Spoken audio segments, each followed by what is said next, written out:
अस्सलाम वालेकुम व्यूवर्स, उम्मीद करता हूँ आप सब खैरियत से होंगे। आज मैं आपके लिए एक और न्यू वीडियो के साथ हाज़िर हुआ हूँ। वीडियो की तरफ जाने से पहले मैं आपसे गुजारिश करूँगा, जो मेरे चैनल पे न्यू है काइंडली मेरे चैनल को कर दें सब्सक्राइब और बेल आइकन को कर दें ऑल पे, ताकि आने वाली तमाम इन्फॉर्मेटिव वीडियोज़ आप तक पहुँच जाएँ। आज हम जिस बारे में बात करेंगे वो है शरबत सदर, जिसको बनाता है करशी, जो कि एक हर्बल सिरप के तौर पर इस्तेमाल किया जाता है। इसका इस्तेमाल जो है नज़ला, ज़ुकाम, खांसी, फेफड़ों की कमज़ोरी के लिए इसका इस्तेमाल किया जाता है। इसके अलावा जिसको काफ़ी लंबे अरसे से सांस का मसला है, सांस के मसले की वजह से उनको जो है वो आराम नहीं आ रहा, तो उस सूरत में आप इस सिरप का जो है इस्तेमाल कर सकते हैं। बहुत ही अच्छा सिरप है।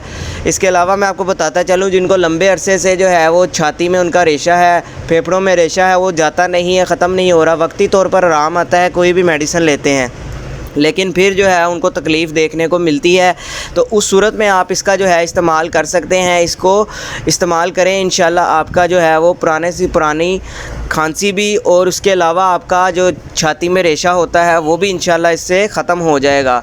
हर्बल सिरप है, इसका कोई ज़्यादा नुकसान नहीं है। इसके अलावा खांसी कर के जिनको फेफड़ों में दर्द होती है बहुत ज़्यादा, तो आप इसका इस्तेमाल करें, ये उसमें भी जो है वो आपको फ़ायदा देगा। किसी भी फार्मेसी या मेडिकल स्टोर से आपको ये बआसानी मिल जाएगा।